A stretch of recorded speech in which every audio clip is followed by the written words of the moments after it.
ಚಿಂದಿ ಉಡಾಯಿಸೋ ಖಾರ ಬಣ್ಣ ರುಚಿಯನ್ನು ನೀಡುತ್ತದೆ. ಮೆಣಸಿನ ಪುಡಿ ಚಿಂದಿ ಉಡಾಯಿಸೋ ಖಾರ ಬಣ್ಣ ರುಚಿ.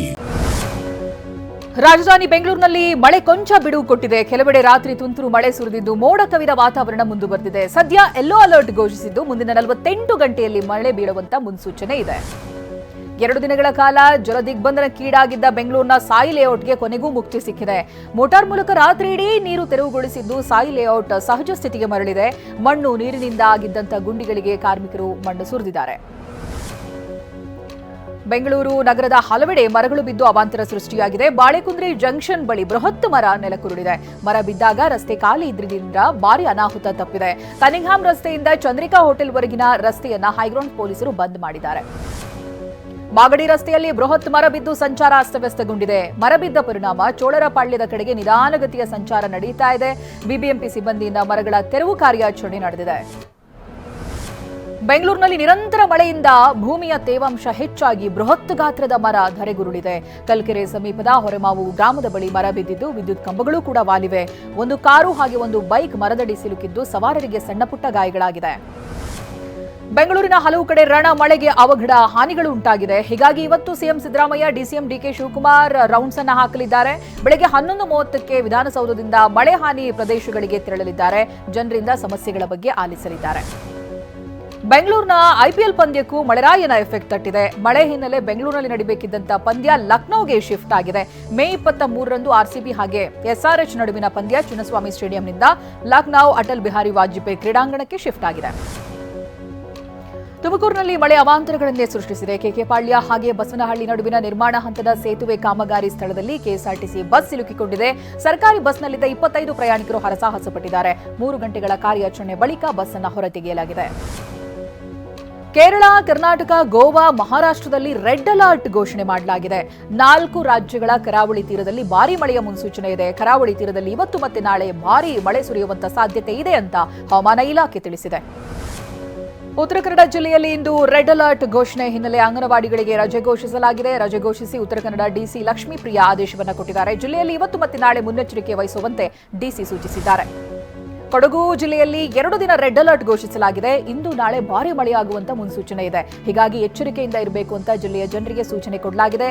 ಭಾರತೀಯ ಹವಾಮಾನ ಇಲಾಖೆ ಮಳೆ ಮುನ್ಸೂಚನೆ ಕೊಟ್ಟಿದೆ.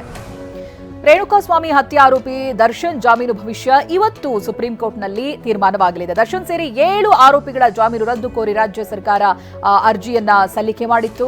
2024ರ ಡಿಸೆಂಬರ್ನಲ್ಲಿ ಕೊಲೆ ಆರೋಪಿಗಳಿಗೆ ಹೈಕೋರ್ಟ್ ಜಾಮೀನು ಕೊಟ್ಟಿತ್ತು.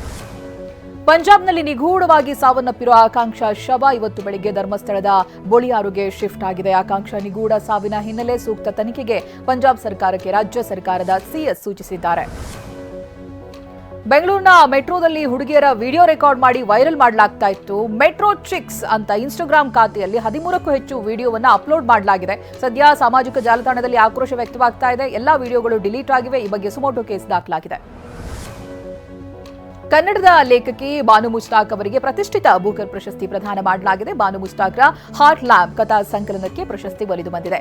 ಲೇಖಕಿ ಬಾನು ಮುಷ್ತಾಕ್, ಅನುವಾದಕಿ ದೀಪಾ ಬಾಸ್ತಿಗೆ ಪ್ರಶಸ್ತಿ ದೊರೆತಿದೆ. ಲಂಡನ್ನಲ್ಲಿ ಬೂಕರ್ ಪ್ರಶಸ್ತಿ ಪ್ರದಾನ ಸಮಾರಂಭ ನಡೆದಿದೆ.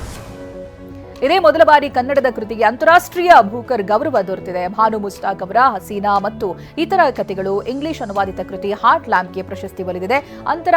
ಪ್ರತಿಷ್ಠಿತ ಅಂತಾರಾಷ್ಟ್ರೀಯ ಬೂಕರ್ ಪ್ರಶಸ್ತಿ ಗೆಲ್ಲುವ ಮೂಲಕವಾಗಿ ಭಾನು ಮುಷ್ತಾಕ್ ಇತಿಹಾಸ ನಿರ್ಮಿಸಿದ್ದಾರೆ. ಪ್ರತಿಷ್ಠಿತ ಬೂಕರ್ ಪ್ರಶಸ್ತಿಗೆ ಭಾಜನರಾದ ಬಾನು ಮುಷ್ತಾಕ್ಗೆ ಸಿಎಂ ಸಿದ್ದರಾಮಯ್ಯ ಅಭಿನಂದನೆಯನ್ನ ಸಲ್ಲಿಸಿದ್ದಾರೆ. ಈ ಬಗ್ಗೆ ಟ್ವೀಟ್ನಲ್ಲಿ ಪೋಸ್ಟ್ ಅನ್ನು ಹಂಚಿಕೊಂಡಿದ್ದಾರೆ. ಕನ್ನಡದ ಹೆಮ್ಮೆಯ ಲೇಖಕಿ ಭಾನು ಅವರಿಗೆ ಹೃತ್ಪೂರ್ವಕ ಅಭಿನಂದನೆ. ಇದು ಕನ್ನಡಿಗ ಮತ್ತು ಕರ್ನಾಟಕ ಸಂಭ್ರಮಿಸುವಂತಹ ಹೊತ್ತು ಅಂತ ಬರೆದುಕೊಂಡಿದ್ದಾರೆ. ಲೋಕಸಭೆ ವಿಪಕ್ಷ ನಾಯಕ ರಾಹುಲ್ ವಿರುದ್ಧವಾಗಿ ನಿಂದನೆ ಆರೋಪದಡಿ ಬಿಜೆಪಿಯ ಅಮಿತ್ ಮಾಳವೀಯ ಸೇರಿ 2 ವಿರುದ್ಧ ಎಫ್ಐಆರ್ ದಾಖಲಾಗಿದೆ. ಬೆಂಗಳೂರಿನ ಹೈಗ್ರೌಂಡ್ಸ್ ಪೊಲೀಸ್ ಠಾಣೆಯಲ್ಲಿ ಜಾಮೀನು ರಹಿತ ಸೆಕ್ಷನ್ ಅಡಿಯಲ್ಲಿ ಎಫ್ಐಆರ್ ದಾಖಲಾಗಿದೆ. ಬಿಎನ್ ಶ್ರೀಕಾಂತ್ ಸ್ವರೂಪ್ ದೂರಿನ ಮೇರೆಗೆ ಎಫ್ಐಆರ್ ದಾಖಲು ಮಾಡಲಾಗಿದೆ. 5 ತಿಂಗಳ ಗರ್ಭಿಣಿ ಪತ್ನಿಗೆ ಮೋಸ ಮಾಡಿರುವ ಆರೋಪದಡಿ ಪೊಲೀಸ್ ಕಾನ್ಸ್ಟೇಬಲ್ ವಿರುದ್ಧ ಮೈಸೂರು ಜಿಲ್ಲಾ ಮಹಿಳಾ ಠಾಣೆಯಲ್ಲಿ ಎಫ್ಐಆರ್ ದಾಖಲಾಗಿದೆ. 3 ವರ್ಷಗಳ ಹಿಂದೆ ಪ್ರೀತಿಸಿ ಮದುವೆಯಾಗಿದ್ರು. ಆದರೆ ಮತ್ತೊಬ್ಬಳನ್ನ ಕಾನ್ಸ್ಟೇಬಲ್ ಕೆಂಡಗಣ್ಣ ಸ್ವಾಮಿ ಪ್ರೀತಿಸ್ತಾ ಇದ್ದ ವಿಷಯ ಮುಚ್ಚಿಟ್ಟಿದ್ದ.